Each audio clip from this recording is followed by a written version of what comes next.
Mais um episódio do Leilão Podcast começando aqui com vocês, Adriano Piovesan, advogado leiloeiro do Grupo Lance. Daniel, advogado e leiloeiro no Grupo Lance também. Galera, o episódio de hoje tá imperdível.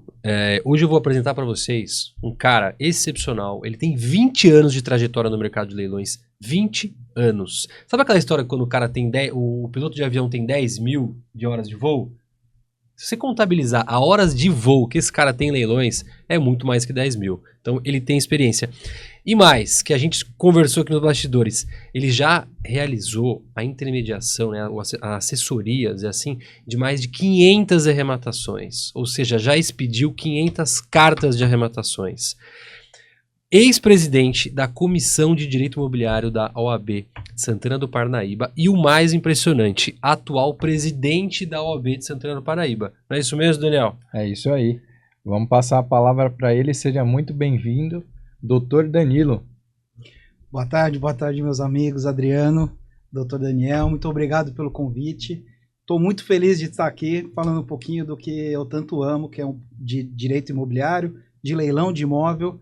E parabenizá-los também pelo Grupo Lance, acompanho bastante o site de vocês e vejo que vocês estão explodindo aí na quantidade de arrematação, de imóveis de qualidade, de um edital muito bom também para o arrematante ali, bem claro, com todas as informações necessárias. Isso faz toda a diferença aí para o investidor participar de um leilão no site de vocês. Ficamos honrados aí pelas palavras. Oi, Danilão, seja muito bem-vindo. Para a gente começar... Antes da parte profissional, conta aí, Boa. Quem é Danilo, casado, tem filho? Danilo Santos Moreira, 45 anos, corintiano. Ixi, cancela o podcast, cancela o podcast. Casado, pai do Tomás, 1 ano e 8 meses. Tomás dorme bem? Tomás dorme bem. Caramba, olha, a minha tem 1 ano e 6, tá difícil, viu? Ele vai bem, ele dorme umas 11 horas por noite. Olha lá, que bênção. Acorda quando cai a chupeta, quando tá numa posição do casal, ruim, hein? Acordo lá, viro ele continua. Sou advogado, formado em 2004, mas trabalho na área já imobiliária no escritório, que fazia o crédito imobiliário de uma grande instituição, desde 2000.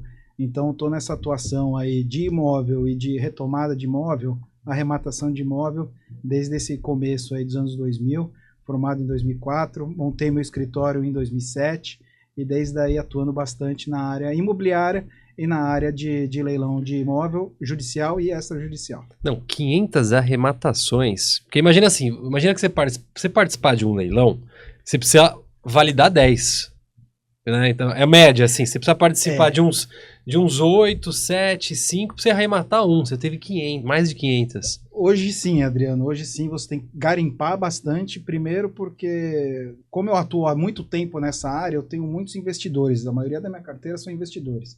E o investidor, ele vai até um certo valor, porque para ele não vale a pena chegar num valor muito alto, que hoje em dia estão chegando os leilões, que é o cliente final, que a gente chama, né, que está comprando para realmente residir. Então ele sobe um pouco mais do que o investidor. Então quem está comprando o cliente final, ele sobe um pouquinho mais, mesmo assim ele está comprando com deságio, mas o investidor, como ele vai comprar, vai reformar e vender, para ele não dá para subir tanto. Hoje a gente tem que mudar até a estratégia, né? Até uma dica para os advogados, né? Vamos compartilhar, é tentar arrumar o comprador final para investir em leilão, para comprar em leilão, né? Porque ele vai poder pagar mais caro que o investidor. Exato. E eu também estou seguindo nessa linha, né? Estava comentando com vocês, estou criando uma página, criando um site aí que é para buscar esse cliente final mesmo da arrematação final, não só o investidor, né? E garimpando também todos os sites dos leiloeiros do estado de São Paulo. Eu faço uma peneira ali na Jusesp para ver os leiloeiros que são realmente ativos, quais trabalham no ramo imobiliário, e sigo todos ali, faço esse garimpo uma vez por mês para procurar realmente em todos os leiloeiros alguma boa oportunidade para os meus clientes estarem participando e arrematando. Diferentemente da época que a gente começou, né? Que lá em 2010, os leilões eram negativos, faltava comprador, você podia comprar a roda, hoje em dia está concorrida, né? Adriano, nessa época, lá para 2008, 2009, 2010, enfim, essa época, o processo era todo físico, ele não era digital. Então hoje é uma facilidade muito grande fazer as coisas digitais. A carta de arrematação, antigamente, você tinha que ir no fórum para expedir, para protocolar uma petição. Então eu tinha processo aqui em Santos, Praia Grande, em Guarulhos, em Cotia, no interior, lá na minha região, Vivia em Santana de viajando, Parnaíba. né? Então, assim, sozinho e com meu irmão, advogado, assim, ele ficava mais ali na base técnica e eu tinha que correr os fóruns. Então eu descia pro litoral, ficava 2, 3 dias Você tirava aqui. processo em carga? Eu não tirava porque, como a gente já chega no final, então não precisava da carga. Eu descia, verificava, já tinha a petição no pendrive, vinha na sala da ordem, modificava alguma coisa, ia despachar com o juiz para ganhar uma celeridade, né? Mas depois da carta de arrematação... Advogado raiz. Esse é o nome. E depois da carta de arrematação, você tinha que dar entrada no registro de imóvel fisicamente. Hoje você entra digitalmente. Então, assim, o mercado mudou muito nos últimos anos, mudou, assim, totalmente, né? Modernizou então, muito, É né? até estranho, né? A gente vai no fórum hoje e não vê processo nenhum na prateleira, o fórum vazio. Tem uma curiosidade pra contar. Lá no João Mendes tinha um estacionamento. Eu lembro que ele era caro pra caramba pra parar do lado. Do lado do fórum. Aí começou verdade. os processos digitais, o preço do estacionamento começou a cair. Porque não tinha mais carro, a galera não ia mais no fórum, né? E ali já teve muita vaga de garagem à venda em leilão. Olha só. Atrás do João Mendes. Atrás do João Mendes, Aquele na que lateral. sobe de elevador, É. né? Mas nessa época, anteriormente, você tinha que passar no fórum e verificar ali onde estava pendurado os editais. Não tinha atuação de leiloeiro nas execuções, né? A gente estava conversando um pouquinho antes. Os leiloeiros começaram realmente nas execuções cíveis lá para 2009, 2010. Anteriormente eram só os leiloeiros de falência, né? Devagarzinho, 2009, 2010. Exato. Porque eu tive que convencer juiz, faz leilão com leiloeiro. Exato. E os juízes queriam ainda oficial de justiça. Exato, porque era o desconhecimento, o novo, né? Mas de toda forma, mesmo nessa época, tinha ali fixado no fórum o edital. Então, A famosa publicidade, né? Aí você exatamente, tinha- a aí- publicidade era aí- essa, e no jornal de Aí grande você ia com a tua circulação. câmera antiga, batia uma foto, Batia levava uma pra foto, casa pra levava estudar o pra casa. processo. Da asta pública do próprio João Mendes, que é ali embaixo, quando eu ia participar dos leilões por essa instituição financeira, tinha um grupo assim de pessoal, de advogados, um pouco mais velho, né? Eu era muito jovem na época. Eu via que eles iam anotando ali o número dos processos que tinha interesse. Primeira praça, condomínio tal versus tal. Eles já anotavam o endereço, anotavam o número do processo, condomínio tal, bairro tal. Isso daí deve ser coisa boa. Anotava o número do processo, ele subia e ia ver o processo. Se fosse bom, ele já sabia quando era o segundo leilão, porque não era no mesmo dia. Cantava o primeiro, ele ficava ciente, voltava. Então tinha gente que ia todo dia ali na asta pública do João Mendes. Não, ali no essa térreo, galera e ganhou dinheiro, né? Essa galera que comprou nesse momento ganhou muito dinheiro, porque não tinha concorrência. Essa galera não tinha concorrência e, assim, todo mundo achava, é um bicho de 7 cabeças, o leilão, dá dor de cabeça. Na verdade, é a mesma coisa de hoje, né? O processo modernizou um pouquinho, com o CPC novo deu uma ajuda, né? Novo não, 2015, mas enfim. Mas eles tinham o conhecimento técnico e como garimpar, né? Então, para eles era fácil ali, o pessoal, e eram sempre os mesmos, né? E a mesma coisa seguiu para trabalhista, quando virou unificado o leilão do TRT lá em dezembro de 2005. Foi o primeiro leilão unificado do TRT, foi uma maravilha, deu super certo, que hoje continua até hoje, né? Esses leilões do TRT, unificou do TRT 15ª região, então trouxe mais investidor, teve um aumento no valor da arrematação, com certeza está pagando muito mais. Os devedores estão sendo bem mais os satisfeitos, credores, né? trabalhistas Os ali, credores. eles estão super satisfeitos, realmente, né? Porque o valor está subindo, lá está dando para parcelar a arrematação também. Para quem vai arrematar, é muito bom. Hoje tá tudo na palma da mão, né? A gente pega no celular, a gente localiza. É só querer, só se capacitar que a gente localiza tudo que é imóvel, qualquer tipo de leilão. É só a pessoa ter um mínimo conhecimento, se capacitar e contratar uma assessoria quando necessário. Não, isso é importante, né? Porque a assessoria, ela não é só pós-arrematação, ela é antes da arrematação. Eu, no meu caso, eu faço o garimpo dos imóveis. Então o cliente chega, eu quero um apartamento na Zona Sul, na rua tal. Eu vou ficar garimpando ali, um dia que aparecer, eu vou mandar, né? E além disso, é toda a análise, né? Que a gente fala de análise jurídica, né? Mas é a análise prévia, que é do imóvel, análise do documento, análise tributária, enfim, a gente acompanha também no leilão, tem alguns macetes para dar o lance no leilão, mesmo o leilão eletrônico tem alguns macetes que dá para usar. Esses macetes aí você vai contar pra gente. Não, né? esses não. Curiosidade, você lembra a tua primeira arrematação?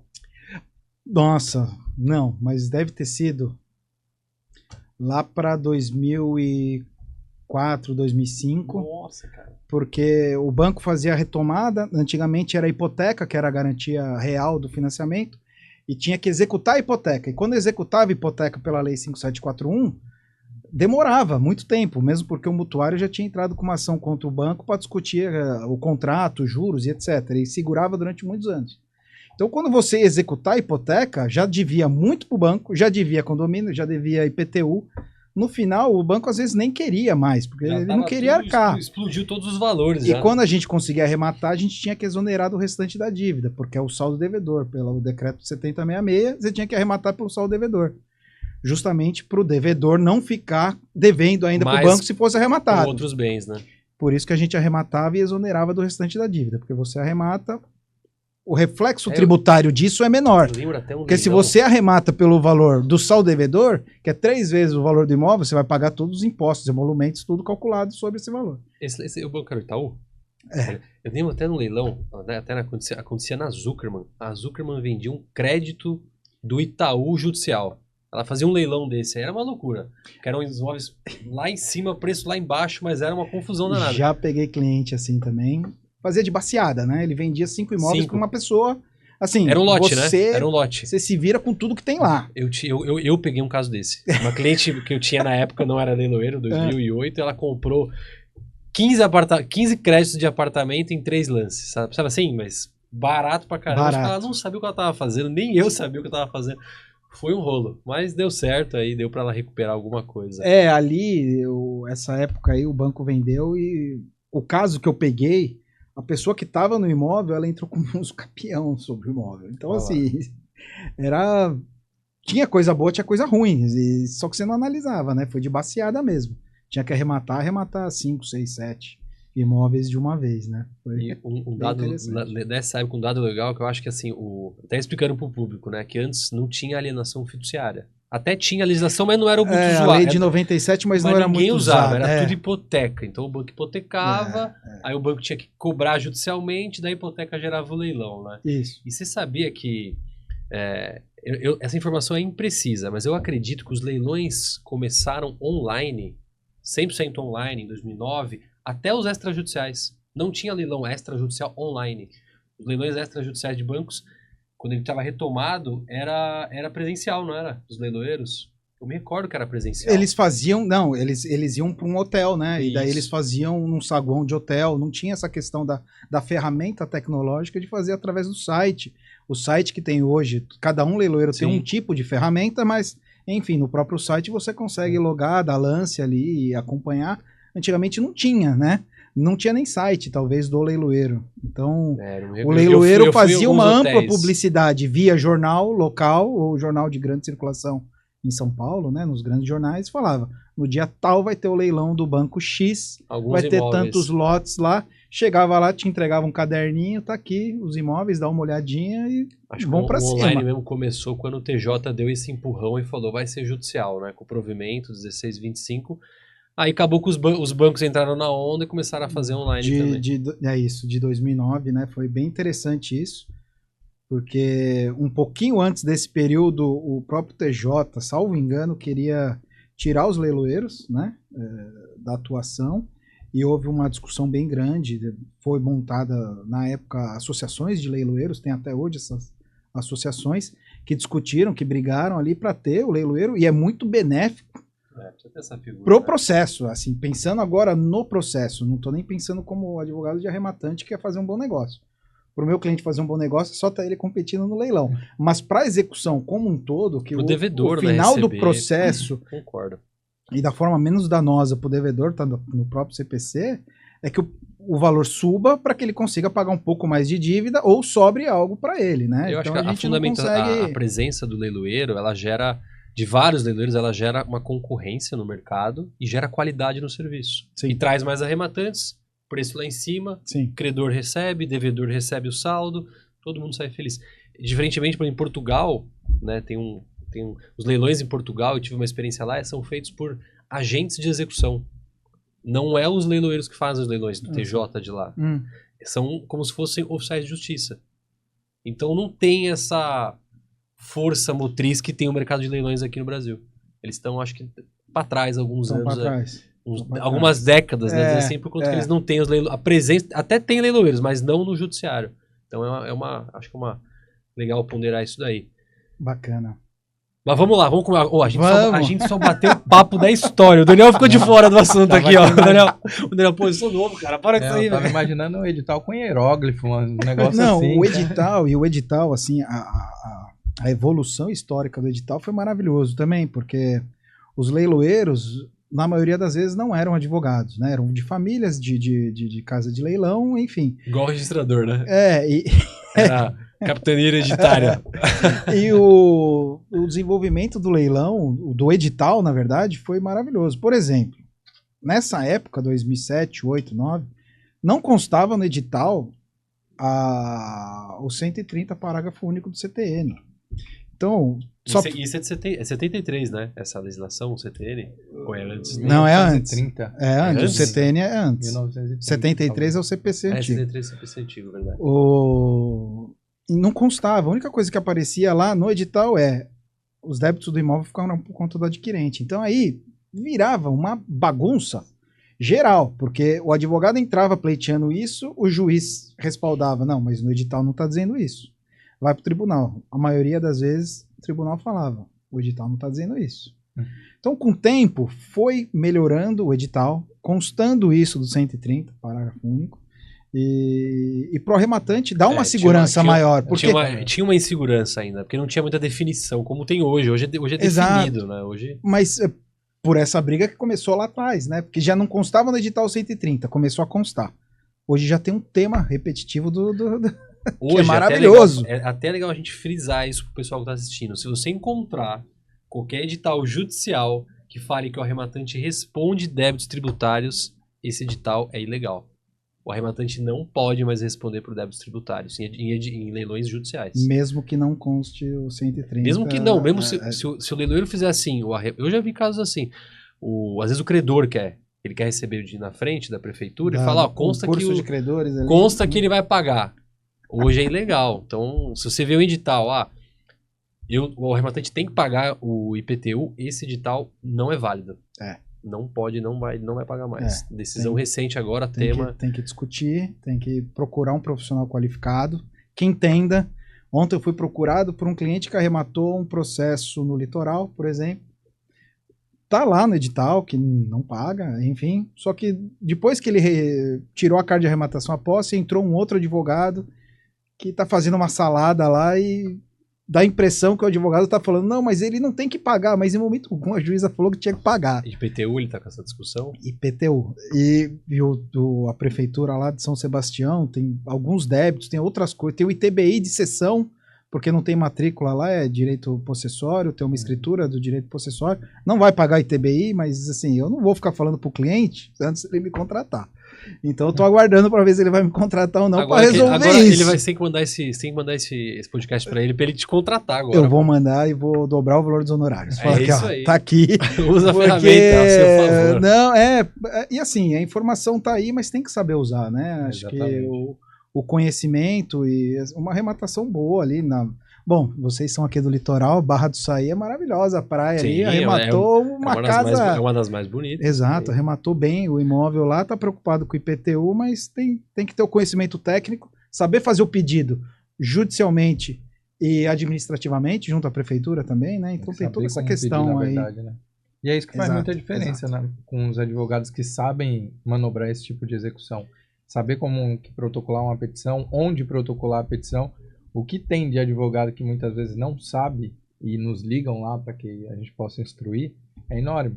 Então tem muita gente que ainda não sabe, como você falou, aplicar de forma técnica, né, o conhecimento que está aí à disposição de todo mundo, porque a legislação está lá, na internet tem muita coisa, no YouTube também tem conteúdo acessível e de graça, né?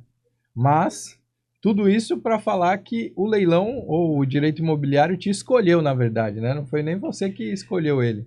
É verdade. Desde muito jovem ali, já atuando no direito imobiliário, desde a época de estágio.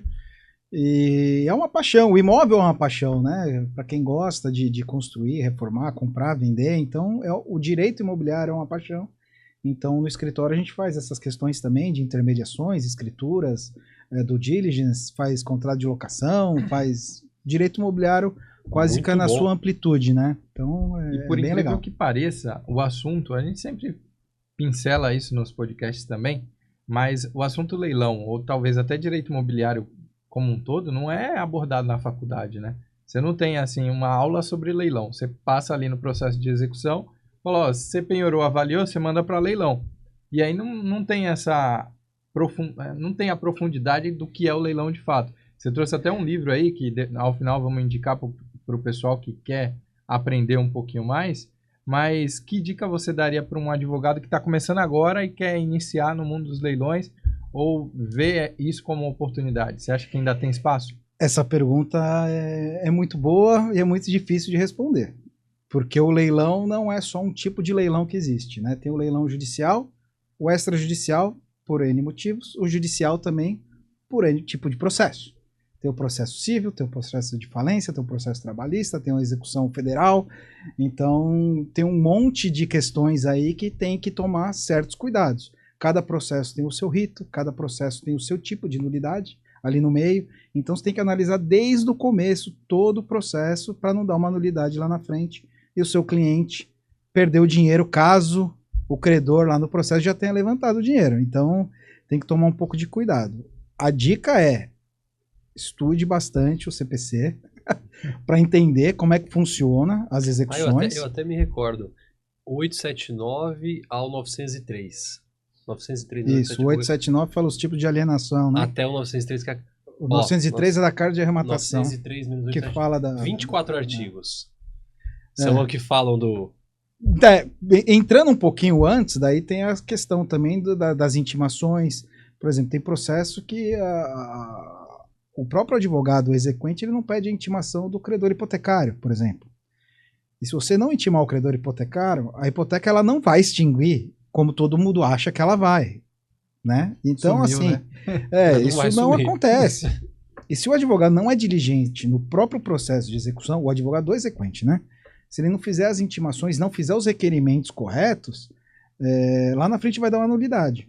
E isso é um problema muito grande. E para quem acompanha o processo e tem que analisar o processo desde o início, desde a citação, se todos os ritos foram cumpridos, às vezes a gente pega lá, o advogado ele pede a penhora, o juiz defira a penhora.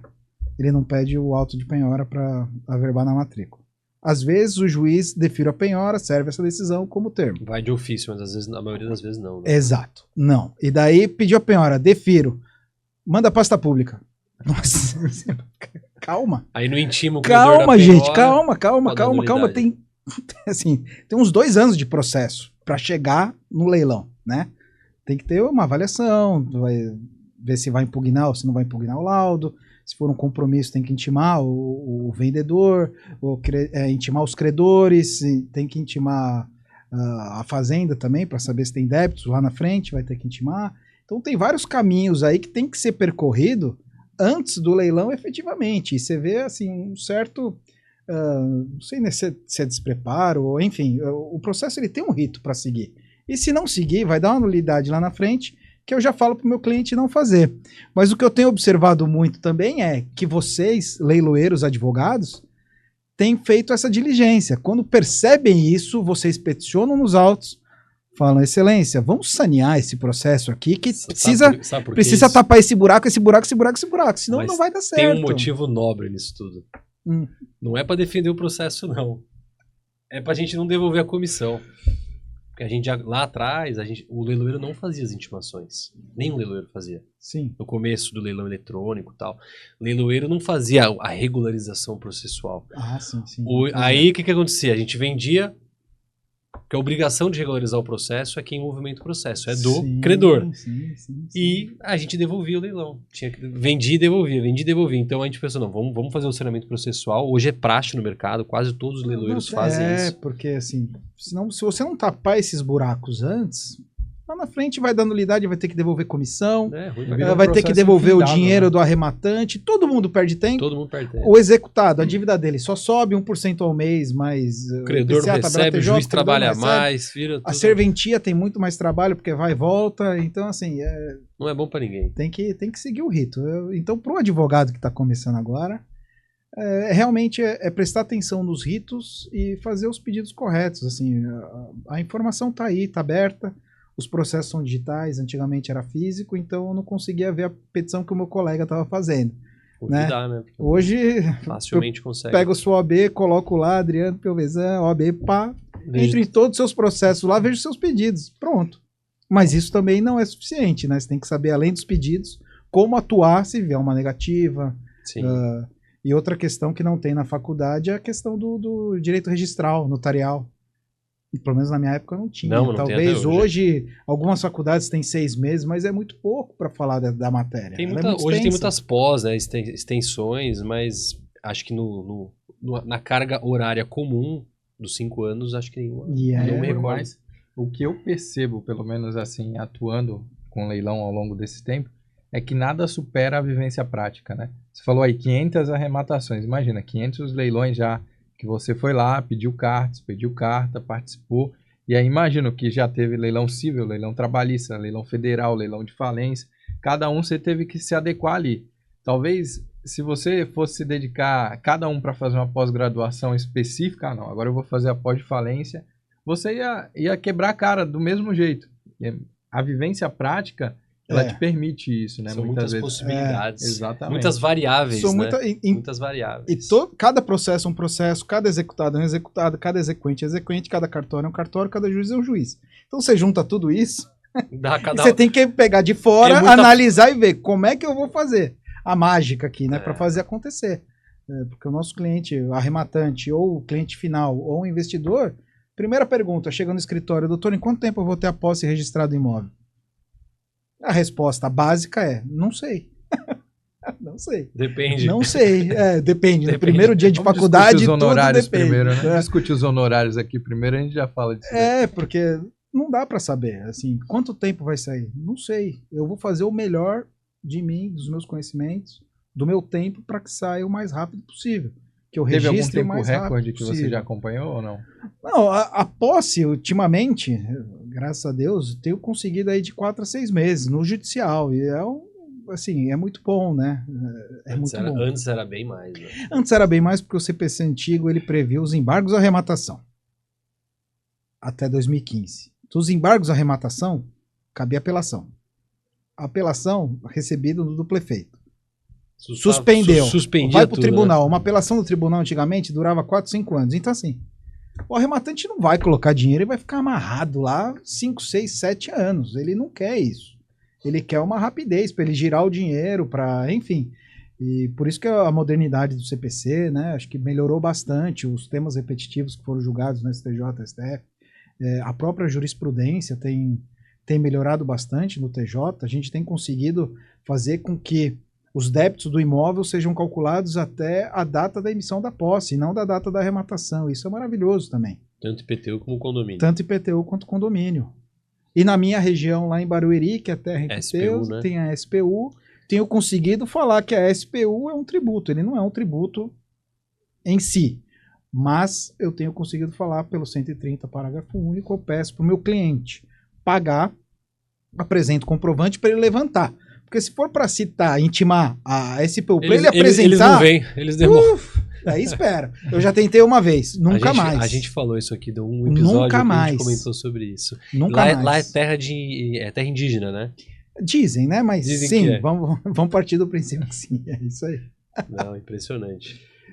Mas é bem legal. Então, para o Aí jovem aí- advogado é um campo muito bom de trabalhar, porque você trabalha no ramo imobiliário, registral e, enfim, tem bastante coisa aí para...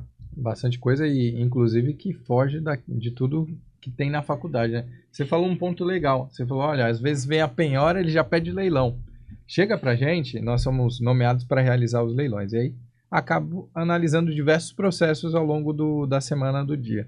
O que tem de casos que acontece isso, penhorou, manda para leilão. Aí vai lá, faz o leilão aí do bem. Aí você fala, poxa, mas não teve nem intimação da penhora. Precisa intimar da Nem penhora avaliação, às vezes tem. primeiro. Nem Já avaliação. mandaram para leilão sem avaliação. E aí a gente fala, olha, não tem avaliação, precisa intimar da penhora, precisa fazer isso. Só que isso caberia ao advogado, né, fazer O muitas advogado vezes. do exequente ali, saber o caminho correto. Porque, sim, enfim, se teve algum ato ali que não houve a intimação de um cônjuge alheio à execução, se não há a penhora de 100% do imóvel também, que tem um cônjuge alheio à execução que dá para vender, mas tem que resguardar o valor da Falta pessoa, parte. ele não pode perder. a pessoa que não é parte da execução, ele não pode perder o valor dele. Então, o percentual que vai para arrematação é muito maior, e então, assim, o investidor às vezes não entra, porque, enfim, você vai arrematar 75%, pelo valor de 75%, por exemplo, se for um casal, né? E uma curiosidade, e a OAB lá de Santana do Parnaíba, ela tem alguma frente em leilões, ela faz ou no direito imobiliário, ela faz um trabalho assim para capacitar a galera lá de... A gente tem comissão de direito imobiliário, direito condominial e direito registral. Isso a gente tem, eles trabalham em equipe, né? São bem dedicados lá para levar o conhecimento também. Estamos discutindo algumas teses recentes lá que surgiram em ambos os direitos, né? Mas específico em leilão não. Eu fiz uma palestra uns anos atrás lá, falei bastante porque os colegas me pediram, foi em 2022 eu fiz a palestra. Falou, não, tem que falar um pouquinho, a gente não conhece, eu falei, todo mundo adorou, era para ser uma palestra de 1 hora, demorou 2 horas e meia. Olha lá. Porque quando você começa a apresentar os casos práticos e você vai entrando no site, né, no notebook, entrando tudo no site online, do leiloeiro, tudo ao vivo. tudo aí. online, mostrando aqui, ó, esse imóvel é tanto, é leilão judicial, extrajudicial, esse daqui entrei na caixa ali, mostrei as opções de venda. O pessoal fica maravilhado, né? Como é que funciona? Tinha procurador do município, que é amigo também. Quando e o IPTU, eu sempre pedia para ele, eu intimo a prefeitura, quando tem arrematação, para comparecer nos autos, caso já não esteja habilitado lá. Então, assim, você recupera dinheiro para a prefeitura também, então o pessoal gosta, né? A prefeitura é uma das maiores beneficiadas do mercado de leilões judiciais. Porque as prefeituras. Tem o segundo na linha de preferência dos créditos ali, né? Então, eles sempre adoram. Eles muitas vezes não é a execução fiscal que movimenta, né? É uma ação ao condomínio e tal, e eles recebem na frente, né? Porque o volume de execução fiscal é humanamente impossível de tocar em todas as prefeituras, eu digo isso, não só na minha prefeitura. Isso precisa ser reavaliado até em caráter CNJ. Tem até um tema ou alguma orientação que acho que é execução fiscal de até 10 mil para não entrar, não judicializar, né? Para protestar, enfim, mas aí é para um advogado especialista do direito público. Mas aqui, assim, que eu tenho bastante proximidade às execuções fiscais do litoral, é a mesma coisa. Você tem uma vertente, né? O Guarujá é um dos IPTUs mais caros do Brasil. E eu tô habilitado no Guarujá para fazer leilão na prefeitura há mais de 10 anos. E nunca surgiu um leilão. Nunca chegou um leilão. Não chega. Porque eles não movimentam. Por conta de déficit de mobilidade nos processos, né? Infelizmente. No cartório, né? No cartório. O litoral como um todo, né? Eu costumo falar que o Guarujá, Praia Grande, Santos tá meio que em liquidação, assim. Eu não consigo acreditar que alguém vai comprar um imóvel que não seja em leilão no litoral, porque vai pagar o preço de mercado, sendo que você pode pagar pela metade do preço. Porque tem muita oferta. São municípios que o IPTU é muito alto, que nem você falou. E quando a pessoa que mora em São Paulo e tem a casa de veraneio, quando ele tá mal lá, a primeira coisa que ele deixa de pagar é o lazer. Então, Exato. assim, ele vai parar de pagar condomínio, IPTU, e o imóvel vai para leilão, né? Então, é importante também os advogados correrem com a execução, porque senão o IPTU, que é alto, só vai subir e na hora que arrematou, pega tudo. você vai embora. Então, tem que tomar um cuidado aí. Mas vamos falar um pouquinho de dicas práticas aí. Depois de 500 leilões, tem muitas dicas aí. Algumas eu sei que são secretas, é só aí para... que você pode abrir, vai, pros clientes. meros mortais. Eu escrevi algumas coisas aqui de dicas. Vamos lá. Desde a carta de arrematação, eu tenho feito, depois do provimento 31 de 2013, eu tenho feito as cartas de arrematação em cartório. Eu tenho evitado pedir na justiça porque demora, né? Você faz o pedido. Antigamente você tinha que tirar cópia das peças, juntar na petição para sair a carta. Hoje em dia você tem que indicar as peças. Então, hoje só sai a primeira folha da carta, eu vou no tabelião lá, dou minha senha, ele já... Em 1 semana tá pronta a carta. Você vai pedir na justiça, vai demorar 2, 3, 4, 5, 6, 8 meses. Então, ganha tempo. Então, né? só para explicar para o público aqui, quando você vai pedir uma carta de arrematação, você não peticiona no processo. Você vai no cartório já pedir diretamente no cartório de notas? Na minha petição, meu pedido é que eu vou fazer a carta de arrematação no cartório de notas com base nesse provimento de 2013. Então, eu só peço a folha de rosto da carta de arrematação, que ela sai só a folha, a carta de arrematação é uma folhinha. Eu já vi gente que arrematou sem advogado, que pega essa folha e vai no registrador, fala, arrematei, esse imóvel tá aqui a carta de arrematação. Mas você paga as custas... Vou dar entrada. Paga as custas do TJ? Não. Ou paga no cartório? Alguns pedem para pagar as custas do TJ da expedição da carta, que é R$45, mais ou menos. Não faz tempo que eu não peço uma carta. Só que eu não junto as peças, né? Ou não peço para sair as peças, que daí tem o custo por folha. Então eu vou no tabelião, é um pouco mais caro para autenticação das cópias pelo tabelião, para sair a carta de sentença, mas é muito mais rápido. Então eu prefiro ir, e parece que o registrador, quando vê uma carta de arrematação de um tabelião, parece que dá uma segurança maior para ele. Tem passado direto. Tipo assim, já passou num tabelião, ele viu lá as peças necessárias para formalizar a carta de sentença. Me parece, deve ser um achismo meu. Como você tem autenticado, porque os processos são digitais. São digitais. Como é que você tem autenticado essa... Às vezes eu passo... O processo é público, então o próprio tabelião ele entra no processo. Quando é um processo de segredo de justiça, eu passo a minha senha do TJ e depois mudo, enfim. Aí você paga por folha... Paga por folha e paga a carta de sentença, um preço fixo e mais folhas autenticadas. Olá, isso eu vou te falar, você bem transparente. Eu acho que não é muito usado, né? O pessoal tem feito peticiona no processo e deixa o juiz decidir. Demora muito. Então, assim, se for num fórum distrital, por exemplo, Bertioga virou comarca? Antigamente era fórum distrital. Eu acho que é comarca. Tem 2 fóruns, comarca. Tem fórum anexo fiscal. Então, antigamente era um fórum distrital. Lá demorava. Demorava tanto. Se peticionava, demorava mais de 1 ano para o juiz analisar. Então, assim, é humanamente impossível você fazer o cliente arrematou um imóvel, ficar 1 ano para o juiz analisar a sua petição inicial, do pedido inicial. O custo do dinheiro está lá rodando. O custo do dinheiro está lá. Investidor é isso. Vou arrematar, quanto vai me dar no final aqui, se eu deixar o dinheiro no banco, é um versus o outro. É isso aí. Se não for rápido, para eles não importa. Então, a primeira é essa, a carta de arrematação. Essa é a dica de ouro, viu? A outra, assim, que antigamente no CPC antigo, você tinha que recolher o ITBI para compor a carta de arrematação, que era expedida no próprio processo. O juiz falava que para expedir a carta de arrematação precisava recolher o ITBI, salvo engano era o 703, CPC. Mas tirando um pouquinho do juridiquês, as leis orgânicas do município também previam que da arrematação, e daí entrou uma discussão falando, mas espera aí, teve arrematação, mas teve embargos à arrematação, ou hoje em dia a impugnação à arrematação, então a arrematação ela não está efetivamente consolidada. Então o entendimento é a partir do decurso de prazo ou de eventual decisão do juiz da validade e homologação da arrematação.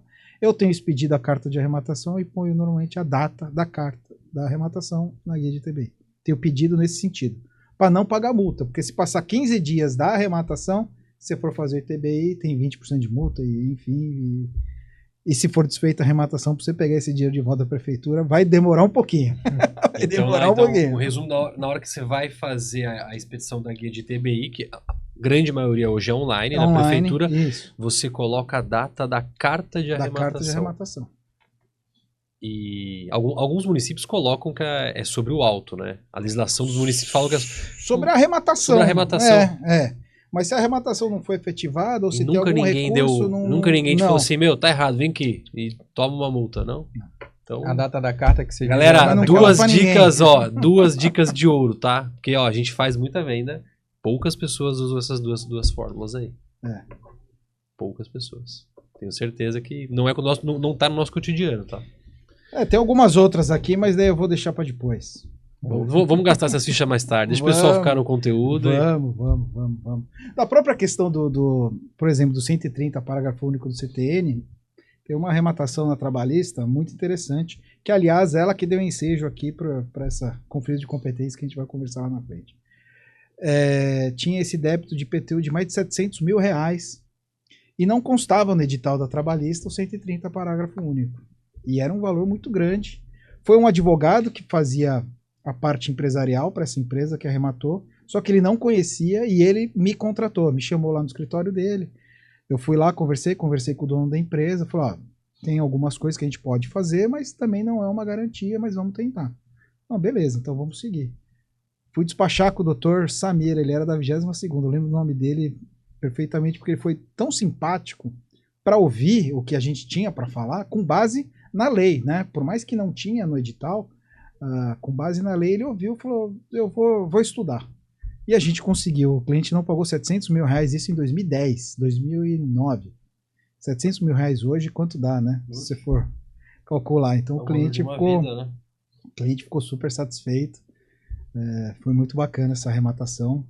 Então é um case de um grande sucesso, de algo que não tinha no edital, que a gente conseguiu demonstrar, e o juiz federal entendeu o que a gente estava falando, o nosso pedido, embasado, claro, mas ele conseguiu compreender, e para o nosso cliente uma economia de R$700 mil, uma arrematação de 1.300.000, economizar 700 mil aí de um IPTU que ele teria que assumir, foi muito bom. A lei indo ao caso concreto mesmo, né? Realmente indo ao que... O juiz indo ao caso concreto da arrematação, né? Exato. Por mais que não tenha essa previsão no edital de leilão, ele foi lá e averigou os fatos. Ele averigou com base na lei. Com certeza gravaria o nome dele, porque dificilmente você vê alguém se debruçando assim, tanto no caso prático, sem olhar, não sem olhar, né? Mas verificando que houve realmente uma omissão no edital, muitas vezes. Exato. E hoje na trabalhista tem o provimento, que diz lá, né, a questão do IPTU, dos débitos tributários sobre o imóvel, e em todo o edital lá no final você vê que a pessoa ficou silente e que o débito de IPTU não vai ficar por conta do arrematante, mas o débito property rent de condomínio, sim, que dificulta um pouco. Então tem que ter um cuidado maior nos leilões trabalhistas, exato. Tem que tomar esse cuidado, fazer a análise de viabilidade do negócio, senão entra bem. Todo mundo vê lá, o trabalhista começa por 40% da avaliação, é bom negócio. Depende. Se você olhar assim, número 100 vai pagar 40? Mas tem que estudar a fundo, estudar o processo, ver se não tem, de novo, nulidades, verificar os débitos sobre o imóvel, né? Então tem que ter todo esse cuidado. Diligência, né? E você também é presidente da comissão da OAB de Santana de Parnaíba, né? Não é do Santana Parnaíba. de Parnaíba. De Parnaíba. De Parnaíba. Desculpa a cidade inteira Santana, pelo erro que eu falei Santana do Parnaíba, salvo engano, é um bairro de São José dos Campos. Santana de Parnaíba. Santana de Parnaíba é uma cidade histórica, fundada em 1583, foi a 7ª Câmara Municipal do Brasil, Câmara de Vereadores do Brasil, é o berço dos bandeirantes, né? Quando chegaram Cabralha, desceram para São Vicente, subiram, caíram no Tietê, do Tietê pegaram, pararam, fundaram a Vila de Parnaíba, que hoje é Santana de Parnaíba. Um abraço então, a todo mundo de Santana de Parnaíba. De Parnaíba. Isso aí. Não vou mais errar, lá são quantos mil habitantes? Santana está em franco crescimento, né? Lá dizem que está com 180 mil habitantes, 10 anos atrás tinha 140. Então... E você está atuante lá na OAB há bastante tempo já? Bastante tempo. A nossa comarca, o Fórum Civil, foi criado em outubro de 2014. Quantas varas são hoje? São 4. Muito importante a criação do Fórum Civil, que caía tudo em Barueri. Então criou em outubro de 2014 e a OAB criou a subseção de Santana de Parnaíba em setembro de 2015 e eu fui nomeado à época como secretário-geral desde a primeira diretoria. Então eu fui secretário-geral, vice e hoje eu sou presidente. Você já está dentro da OAB há mais de década já, quase. Vai fazer 10 anos, dia 28 de setembro desse ano. Estão convidados que a gente vai fazer uma festa. Meus parabéns e vambora. Agradecemos o convite. Eu vou dar já que você entrou na história da cidade, eu vou dar um dado histórico de Santana de Parnaíba sobre leilões. Quando a gente tem leilões lá na cidade, as que mais tem concorrência é Barueri, Alphaville e Santana de Parnaíba. É o que dá o... Botou no ar, virou a chave para começar o leilão, já tem lance.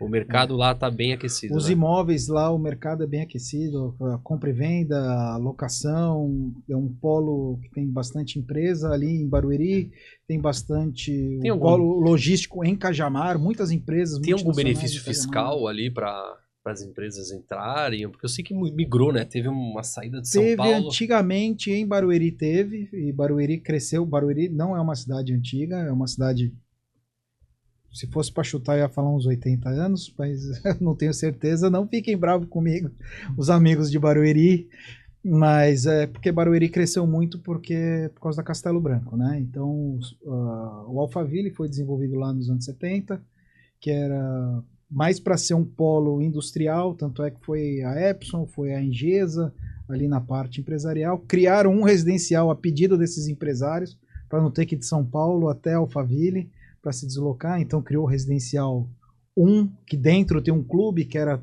justamente para eles terem alguma diversão ali, e deu super certo, e veio o 2, o 3, 4, 5, 6. Eu vejo ali como uma potência, né, de empreendedores que estão lá o Alphaville não tem o 7, vai até o 12, os residenciais. Daí tem o Tamboré 1, 2, 3, 4, 5, 6, 7. Lembra daquela minha cliente que comprou os lotes do Itaú? Ela morava no Tamboré. No Tamboré? Eu ia na casa dela, eu lembro dessa história. Tamboré 1. Boa. Tamboré 1. E daí tem vários outros condomínios lá também, bastante prédio. Então lá desenvolveu muito. Muito, muito, muito. Eu e o Adriano, nós atuamos também, já vamos para 5, 10 anos, se eu não me engano, na OAB aqui do Guarujá. Então eu estou como presidente agora da Direito Imobiliário, ele como presidente da Comissão de Leilões, né? E é um grupo, né? A OAB tem essas comissões, e eu não sabia da importância, cara. Eu não tinha noção da importância que essas comissões fazem para a sociedade como um todo, para o tema leilão, as palestras que são feitas, os congressos que são realizados. Então, fica a dica, e queria que você também reforçasse isso, para os jovens advogados também, que estão iniciando agora na carreira e muitas vezes não sabem dessas comissões, como eu não sabia. O Adriano, por mais que tenha todo esse tempo aí, ele não sabia dessas comissões, eu que trouxe ele para perto. Também, mas é muito importante. E como o tema leilão tem sido difundido, né, nessas comissões também, nas OABs? Tem sim, é muito importante. A OAB como instituição, ela é muito importante, não só para a advocacia, né, para a cidadania, para o município como um todo, né? A gente consegue dialogar com todo mundo dentro do município, sempre para as melhores práticas dentro do município. Mas dentro da OAB, as comissões são essenciais. Em toda entrega de carteira que eu faço, toda cerimônia, eu falo para os jovens, venha participar. Porque se você participar e tiver contato, por exemplo, com o doutor Adriano na comissão de leilão, ele está ganhando em 1 ano ou 3 anos, que seria o mandato de presidente da comissão, ele está ganhando 17 anos de experiência do Adriano. É uma troca ali, né? Ele está ganhando 5, 10 anos de experiência do doutor Daniel de Direito Imobiliário. Assim,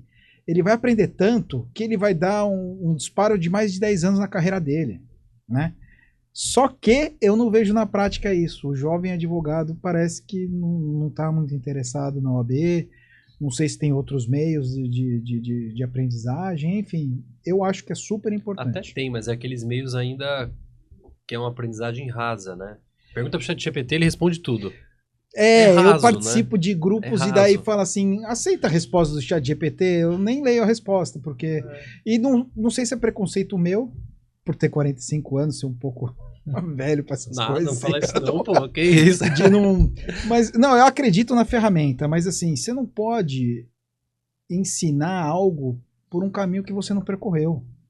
Você não pode falar com propriedade algo que você ouviu falar que é isso que é feito.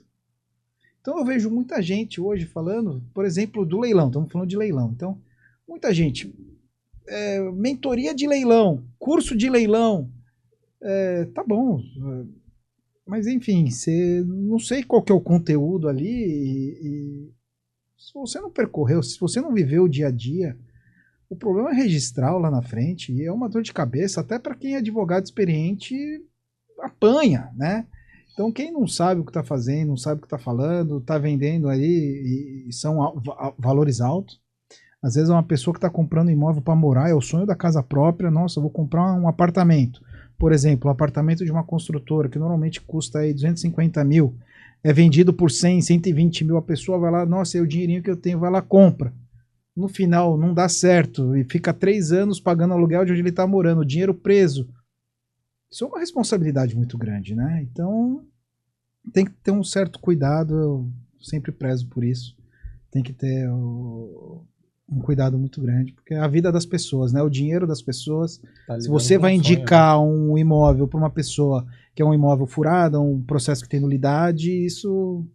É a missão desse podcast. Difundir, dar acesso gratuito a muita informação, trazer pessoas de muito renome para compartilhar essa experiência. Né? Hoje a gente está tendo aqui 20 anos na cadeira de experiência em leilões. Adriano, por exemplo, teve um cliente que ele arrematou o imóvel e me procurou, por indicação de um amigo. Então ele arrematou, perguntou para um amigo que já era meu cliente, me indicou, chegou no escritório, fiz todos os pedidos, entrou um embargo de terceiro. Vou entrar um pouco no juridiquês aqui, mas é bem pouco, prometo. Entrou em embargo de terceiro. O que aconteceu? O proprietário do imóvel, ele faleceu no final do processo, já tinha sido intimado. A matrícula, ele era solteiro quando ele comprou o imóvel. Depois ele casou, tem um filho menor de idade.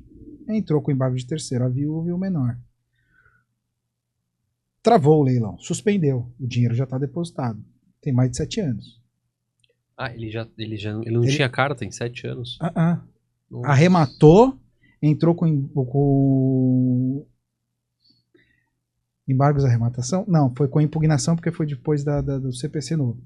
Suspendeu a arrematação, os efeitos da arrematação. Peraí, então o dinheiro vai ficar preso. Eu entrei com o pedido do cancelamento falando, peraí, excelência, teve esse fato novo que não conhecia, não estava no edital, eu quero o dinheiro de volta. Ela falou, aguarde-se o julgamento dos embargos de terceiro.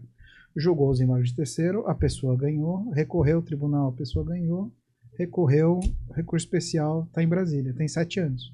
O dinheiro está preso. Quem está na posse? A companheira e o filho ainda. Meu cliente está esperando o dinheiro, tem 7 anos. Isso é muito ruim. Isso é muito ruim. O ideal teria como prever, agora eu te pergunto, teria como prever isso? Eu teria como prever porque no processo falava que ele já tinha falecido. Enfim. Fazer um due diligence mais bem elaborado. Exato, né? Você tem que ter um cuidado maior, uma matrícula antiga, que ele era proprietário desde 1980, na matrícula, já estava em 2018, 19, enfim. Tem que tomar um certo cuidado aí. Ele já tinha perdido esse prazo já. Eu não me recordo que tem tanto tempo. Aliás, eu fiz o pedido de novo para a juíza. Para desistir. Para falar, me devolve o dinheiro, por favor. Meu cliente não tem nada a ver com isso. E outra, a correção não é a valorização do imóvel. Depois, se valer, ele pode entrar com outra falando assim, o meu imóvel vale muito mais do que o valor que foi arrematado na época, mesmo corrigido. Então, vai falar que a avaliação está baixa. E não tem sentido segurar o dinheiro. Discute lá, cada um vê o seu direito, a justiça está tomando conta, mas o rematante não pode ficar prejudicado com. A gente tem que ser. Tentamos sempre falar que o rematante é um cara de boa fé no processo. E o judiciário às vezes não entende isso. Ele tá mudando, mas ele não entende isso. Então a gente tem que falar, o rematante está aqui para resolver o problema. Botou o dinheirinho dele, ele quer o imóvel. Não deu, devolve o dinheiro dele, tá tudo bem. Terceiro de boa fé, exatamente. Porque o arrematante ele entra no final do processo e sem o arrematante, não resolvia. O processo não acaba. Então é mais um processo. Antigamente era na prateleira, né? O caderno dos processos. E o volume de processo não acaba. Se não houver um arrematante para o credor pegar o dinheiro, o processo não vai acabar, né? Exatamente. E tudo que o arrematante não quer é litígio, né? Ele não quer. Não, ele não quer. Olha, eu comprei. Então é por isso que daí o advogado do exequente tem que tomar todos os cuidados no seu processo para que venha alguém interessado a arrematar o imóvel ou qualquer outro bem e muito que esteja mais ali disposto. O advogado do arrematante precisa estar também ciente disso, porque se ele segue a carteirinha falando, olha, você vai arrematar, eu vou pedir a carta, a emissão na posse, você vai entrar. Sem essas nuances que tem, ele ia falar, poxa, mas você me falou que era simples, era só carta de arrematação, mandar de emissão e estava resolvido. Imagina se há essa promessa, né? Muitas vezes. E para o cliente, né, que está arrematando, quando vai contratar alguém, é importante ver as etapas que vai contratar esse profissional. Porque eu, por exemplo, eu sempre sou contratado, eu já falo, eu vou fazer exatamente tudo. Eu vou tirar a pessoa, eu vou te entregar a chave, vou registrar, vou fazer as alterações na prefeitura, no condomínio, faço todos os requerimentos. É isso que eu faço. E o preço é esse. Pô, mas o advogado lá cobrou tanto. Mas o que ele cobrou? Ele vai até a carta de arrematação. Eu falei, isso daí... É parte. É parte. Isso daí é 1/5 de tudo que tem que ser feito. No mínimo 1/5, né? Então, tem vários outros pedidos, tem várias outras questões que tem que ser analisada, que tem que ser verificada, que tem que ser requerida. Hoje tem muito cliente que você prospecta que eles acabam querendo negociar, dar margem, porque tem pessoas que falam, assim, tem essa... tá muito caro, eles chegam é prático, é usual isso? Quem chega assim, que eu não conheço, não. É duro, são os conhecidos. Só os né? conhecidos. Não, na verdade tem um amigo que acaba investindo e um dia eu falei, ó, meu valor é X, eu faço tudo. Eu faço desde a prospecção e eu não cobro corretagem, eu cobro honorários pelo serviço que eu presto. É diferente. Porque se eu quisesse cobrar corretagem mais os honorários, daí eu ia verificar, montar imobiliário, eu ia cobrar os dois. Não, eu só cobro honorários, mas eu apresento, eu garimpo, eu perco tempo, eu analiso o processo, eu analiso o imóvel, né? Então, mas daí esse amigo chegou e falou, pô, mas a advogada me cobra, posso falar valor? Fica à vontade. Que Me cobra R$2.000. Eu falei, meu amigo, tá por R$2.000. Não vai, né? Não, não dá pra eu ficar procurando imóvel, não dá pra ficar analisando imóvel e... Porque acontece de você, às vezes, participar e não levar. Aí você chega a fazer essa... Tem um projeto, vou te captar 10 imóveis. Até o pessoal entender, quiser te contratar mais ou menos como seria. No escritório que eu faço, eu divido o pagamento em 3 vezes. Então eu só coloco meus clientes aonde eu não posso falar que eu tenho certeza que vai dar certo a arrematação, porque a gente... Claro. Tudo depende. Né? A palavra depende, ela começa, depende. né? A gente aprende no primeiro dia de faculdade, depende. Mas a gente cobra em 3 etapas: inicial, da arrematação, na carta de arrematação, registro e posse. O inicial quer dizer, se tiver qualquer briga jurídica, uma impugnação, eu vou representar recurso, eu vou fazer tudo. E depois, deu errado, eu vou fazer o pedido do levantamento. Mas a entrada eu não devolvo porque é o meu serviço jurídico por fazer todas essas etapas. Mas o cliente ele está garantido comigo porque eu quero ganhar as outras 2 etapas também, né? Sim. Não é só a entrada. Agora, eu não curiosidade, trabalho e com a se entrada. o cliente não arremata? Aí... Aí é risco do meu negócio. É isso aí, uma boa saída. É risco do meu negócio porque eu já tentei cobrar e realmente é um trabalho maçante. Eu procuro evitar a falência, a não ser que seja um negócio muito vultuoso, porque é uma falência para analisar 20 mil processos. Tem uma falência hoje que é de Diadema, um imóvel, eu acho que está com vocês, depois a gente pode conversar a respeito, que é lá em Alphaville, tem 23 mil folhas. Né? Para quem não sabe, os editais de falência são os mais... Podem parecer que assim, tá lá resumidinho, uma folha, mas para a gente construir aquele edital... A gente perdeu dias entendendo o processo e resumindo para colocar o edital. Porque vocês vão citando as folhas, né? Verificando onde estão as questões e é muito grande. É que eu já estou acompanhando há um certo tempo, então eu já tenho anotado as folhas ali, né? Porque já foi para leilão, entrou com recurso, vai agravo, STJ, enfim. Eu já tinha analisado lá atrás, eu vou guardando as folhinhas. Ninguém arrematou, eu guardo, porque eu sei que vai voltar. Daqui 3 meses eu entro no processo. Marcou leilão. Opa, meus clientes já mandam de novo. É o preço do problema, né? São os editais mais complexos, são os leilões mais complexos, mas podem começar a R$1. Exato. Aí é uma questão muito boa da leilão da lei de falência, que no terceiro leilão, vai R$1. Se não for arrematado, você começa ali e daí tem uma briga razoável. Mas é bem interessante, acho que dá para fazer excelentes negócios aí.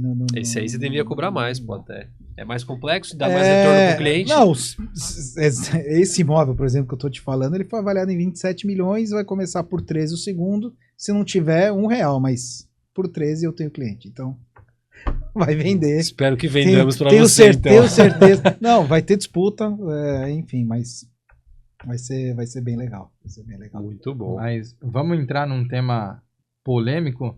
Esse aqui já tava polêmico, pô. De honorários, já tava leilão polêmico. Judicial, que é o registro. Isso não é muito divulgado, não é muito conversado, né, nos leilões, mas é um tema que faz total diferença, né? Sim. No leilão judicial, principalmente. Registro do imóvel ou registro da carta de arrematação. O que você tem a falar para nós? De novo a gente volta aí na dica questão... de ouro. Ele já deu, de novo a gente volta na questão da carta, né? De fazer dica no de tabelião. Ouro, faça no cartório de notas. Mas mesmo a carta sendo feita no tabelião, se você não colocar as peças onde vai identificar isso, vai ter falha. Tem 3 princípios que são os básicos, assim, talvez para registrar. Tem alguns outros, mas os básicos. O princípio da continuidade registral. Que isso, se o proprietário tabular não for executado, você está arrematando direitos de um contrato, você não vai conseguir registrar. Básico isso.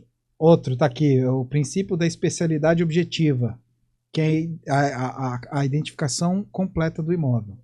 Se não tiver ali a identificação completa do imóvel, no auto de arrematação, você vai ter problema. Então é importante o auto de arrematação estar sempre bonitinho, tudo detalhado.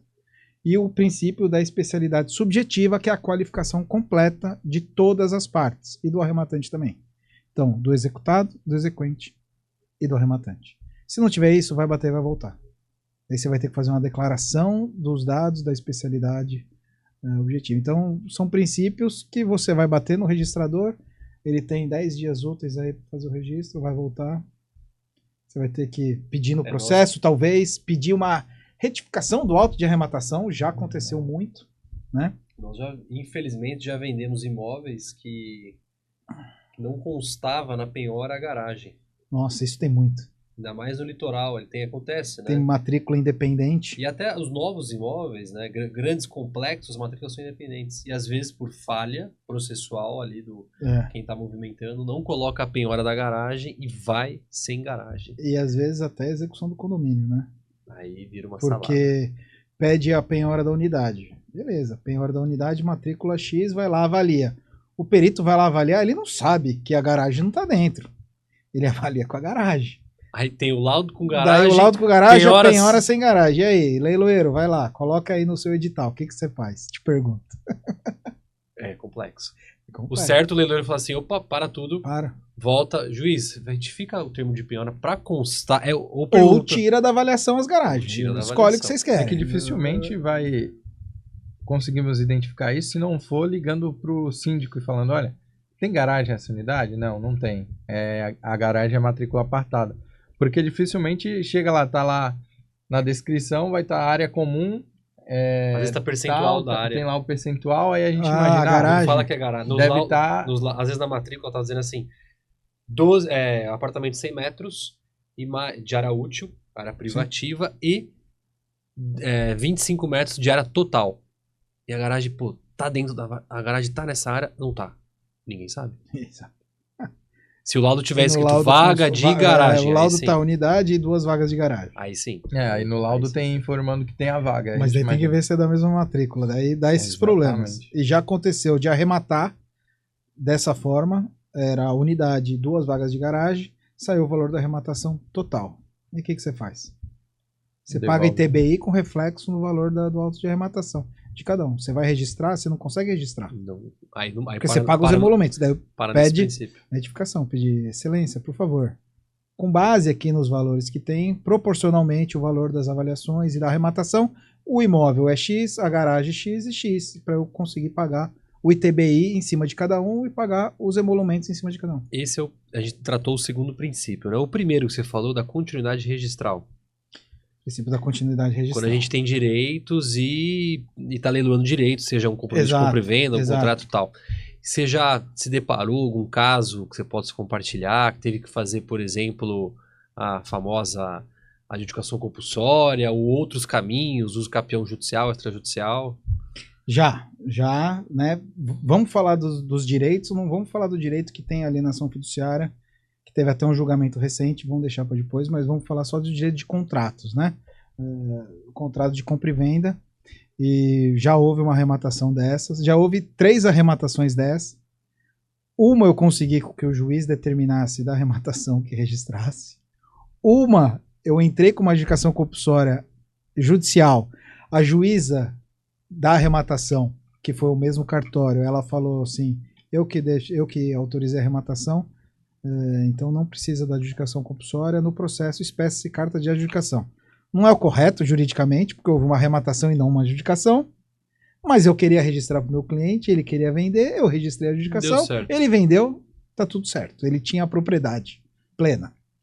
E um outro que é uma arrematação já de algum tempo, arrematação de direitos, e até agora eu não consegui registrar, porque eu entrei com o pedido de registro, voltou negativo, eu fui no juiz, pedi para ele apreciar e determinar o registro com base que ele que presidiu todo o processo, e ele falou que a jurisdição dele acabou com o leilão, que eu deveria seguir com uma dúvida registral, Olha só. que é um recurso administrativo no registro de imóvel, que vai para o juiz corregedor. Eu dei entrada de novo, falei, vamos tentar, né? Fui com a dúvida registral, não conseguimos, né? Com base nesse princípio da continuidade registral de quem está na matrícula, né? Como eu tinha falado. E a partir daí veio a lei de uso capião, que é de 2017, salvo engano, né, que autorizou o uso capião extrajudicial. Só que o uso capião extrajudicial ele tem uma peculiaridade porque a ata notarial tem que ser feita no tabelião de localização do imóvel. Em Santana de Parnaíba a gente tem um tabelião. Então, tinha problema, ele não fazia? Eu fui no tabelião, fiz o pedido, mostrei todos os documentos. Eu falei, o compromissário, comprador, que é o executado na ação de associação, não é condomínio lá, em alguns, né? E nessa ação aqui a gente arrematou. Ele comprou o imóvel em 99, nós arrematamos em 2016. Tem a posse mansa e pacífica durante todo esse período aqui. Soma-se com o período de posse do meu cliente. Eu quero a ata notarial para comprovar isso. Pode relatar do jeito que eu estou te falando. Sim. Então, os documentos estão aqui. Tem a carta de arrematação, tem o mandado de admissão na posse. Tá tudo certinho. Ele falou, não vou fazer a ata notarial. Sem motivo, sim? Voltou com uma nota de objeção. Ele falou, vou estudar. Voltou com uma nota de objeção. Não porque a sua posse não é mansa e pacífica no momento que houve a emissão na posse, a sua posse não é mais mansa e pacífica. Olha que o juiz pediu o mandado de admissão de posse. Porque é uma ruptura disso, porque teve uma força excessiva para conseguir a posse. Tem algumas discussões ali dentro do processo, porque o imóvel já estava desocupado, mas ele nem quis me ouvir. Tive que entrar com pedido de providência, que é um recurso que daí vai para o juiz corregedor da comarca. Pedi isso. O juiz corregedor me volta com uma sentença falando que a aquisição em leilão judicial é uma aquisição originária. Eu falei, obrigado, eu poderia registrar isso agora então. Porque se é uma aquisição originária, você não tem mais referência com o proprietário tabular, tem que registrar. Foi isso que ele falou na sentença, só que ele julgou improcedente o meu pedido, porque é eu que entro, né? Não é a dúvida registral, o registrador que entra. Eu fui para a corregedoria e falei, corregedoria, o tabelião está me falando que ele não pode fazer ata notarial porque a posse não soma. Mas não é ele que tem a competência para verificar isso. Ele tem que fazer ata notarial. A ata notarial é uma declaração. Eu estou declarando ali, com base em documentos, ele tem que fazer. Ele não pode se recusar a fazer. Né? E eles entenderam, não, é isso mesmo. Então volte, faça a ata notarial de tempo de posse, com base nos documentos, e quem vai decidir é o RI. Ponto. Nisso veio a lei da adjudicação compulsória. Eu expliquei para o cliente, ele falou, não, vamos seguir assim, vamos com a adjudicação compulsória agora, vamos ver. Eu expliquei que tinha a adjudicação compulsória, um dos princípios dela é ter o termo de quitação, né? Então, eu não quis entrar no judicial com a adjudicação compulsória, porque o imóvel foi arrematado por 500 mil, se eu entrasse e perdesse, tem 10% de honorário de sucumbência, meu cliente ia ter que pagar 50 mil para o advogado da outra parte. Falei, vamos na via administrativa, que se não der certo eu entro com a dúvida, juíza da comarca vai julgar, se não der certo a gente aguarda. Nesse meio tempo já teve o julgamento da ata notarial do uso capião, que agora eu tenho a ata notarial, a minha dúvida da adjudicação voltou, não registrou, e eu vou dar entrada agora no uso capião extrajudicial, somando-se as posses, com o pedido de soma de posse. E esse caso desde o primeiro era direitos lá atrás, né? Arrematação de direitos de um contrato. É pra gente falar pro público, então, que quando você lê lá, e a gente tem bastante leilões de direitos, se você tá começando, leu direitos, vira a página, né? Vira a página. Deixa pra quem sabe fazer. Exato, porque assim, eu já peguei direitos, por exemplo, uma casa aqui em Bertioga, não sei se era com vocês no Rangaroa, arrematação de direitos, uma casa com 2 terrenos, e no processo tá lá o pedido de penhora dos direitos dos 2 contratos, uma ação do próprio residencial, que teoricamente deveria ter todos os documentos, só que não tinha. Tinha só um contrato de um terreno, o do outro não tinha. Eu mandei um e-mail para o advogado e falei, eu tenho um cliente interessado, uma casa de 7 milhões para arrematar por 3,5. Só que eu preciso desse contrato. Junta no processo para mim. Ah, doutor, não consigo te ajudar. Não tem interesse. Não vai vender. Não vai vender. Ou vai vender para alguém que não entende. Para um desavisado que não vai conseguir registrar. E daí o executado pode falar, não, penhorou o que é aqui? Não está aí no processo. Como é que ele vai conseguir juntar isso também? Até numa futura fase de uso capião, cadê o contrato que o executado era dono do terreno? Que tinha direito. Vai ter que fazer a emissão de posse com o juiz e vai ter que ficar 10 anos para entrar com o uso capião. Com o uso capião. É isso aí. É a última instância, assim, até para o público entender que a gente fomos profundos aqui hoje, tá? Aqui é um cara de 20 anos falando. Verdade. Né? Então é 20 anos e a gente só bateu em teclas profundas. Mas entendam que, apesar disso tudo e todos esses problemas, né? Porque quando você tem um advogado especialista, ele tá lá para resolver um problema. Se fosse fácil, ele não tava ali, né? Ele pega qualquer advogado resolve. Saiba que todo processo de leilão tem fim. Tem fim, tem solução. Tem. Não existe o que não tenha. Todo processo de leilão tem solução. Leilão judicial. A pior hipótese de todas as hipóteses é o uso capião. Quando você chega na fase do uso capião, é que realmente você esgotou tudo, né? E você vai ficar na posse do imóvel. Exato. Mas esse leilão que eu tô falando, que eu tô até agora aí trabalhando para conseguir. A posse. Não, a posse tem. A posse eu consegui em 3 meses. Então, assim, o cliente tá feliz porque ele tá alugando o imóvel. Ele está alugando o imóvel aí para 1,5% do valor que ela arrematou desde o começo. Então, assim, foi um bom negócio mesmo. É um bom negócio, mas ele não consegue vender.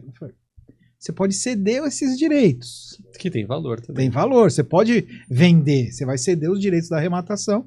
Vai ser um pouco mais barato do que o valor de mercado. Todo imóvel irregular ele tem um valor um pouco abaixo. Claro. Mas mesmo assim, ele ainda pode comercializar e seguir aí adiante. Mas um bom negócio. É isso aí. E se você assistiu até aqui sem papel e caneta, você assistiu errado, tá? Volta aí e anota tudo de novo. Mas queria agradecer ao Dr. Danilo pela presença aqui no podcast, pelo seu tempo, pela aula, né, que nos deu aqui. E queria que você deixasse aí para o pessoal os seus contatos, onde que a gente encontra, o contato lá também da subseção da OAB de Santana de Parnaíba. É isso aí. Fica à vontade. É isso aí. O meu e-mail é danilosantosmoreira@gmail.com. O meu escritório é Moreira e Nardo Advogados. Eu estou com um projeto novo chamado Leilões Alfa. Vai dar para... Alfa com PH. Alfa com PH, de Alphaville. É leilõesalfa.com.br. Tem o Instagram, tem o site, está no ar agora. Eu preciso... Qual que é o Instagram? Estou trabalhando ainda. Todo mundo gosta do Instagram hoje em dia. Leilões Alfa. Leilões Alfa com A... PH. Alfa com PH. Perfeito. Então todo mundo vai achar lá, vai poder tirar dúvida. Tem uma foto nossa que nós tiramos o ano passado. Ele ainda tá... Eu não mexi nele desde o ano passado, mas assim, é um projeto que estamos retomando, porque além da questão... Eu vou pedir para a edição colocar essa foto aqui para todo mundo ver, então. Pode ser? Boa, obrigado. Agradeço. Vou pedir para o editor aqui. E na subseção de Santana de Parnaíba, lançamos um site também, que é oabsantanadeparnaíba.org.br, e lá tem vai ter as fotos de todos os eventos, tem as palestras, tem os parceiros, tem os patrocinadores, tem o endereço, tem todas as comissões, mais de 30 comissões formadas, com os nomes dos presidentes das comissões, os contatos também dos presidentes da comissão. Então é bem legal. Fiquem à vontade também para entrar em contato com o pessoal de lá, para fazer coisa junto. É muito interessante essa sinergia das ordens, é muito legal, muito bacana. A gente tá sem tem um ritual que nós não estamos fazendo, tá? Pega aquele martelinho ali e quando a gente encerra, você vai ter que bater o martelo e encerrar esse podcast. Então, esse eu nunca bati, esse daqui, vamos lá. Fica só pros leiloeiros, né? Então, por uma vez aí... Pros meus amigos... Você é o leiloeiro. Pode encerrar o podcast com Adriano, obrigado pelo convite, Dr. Daniel, muito obrigado. Muito bom estar aqui, acho que passou 1 hora e meia, foi muito bacana. Poder compartilhar um pouquinho do amor que a gente tem por imóvel, que a gente tem por leilão, eu fico à disposição. E vamos me visitar um dia lá em Santana de Parnaíba, que a gente tem muita figurinha para trocar aí, tá bom? É isso aí. Galera, obrigado, boa tarde. Valeu. Abraço.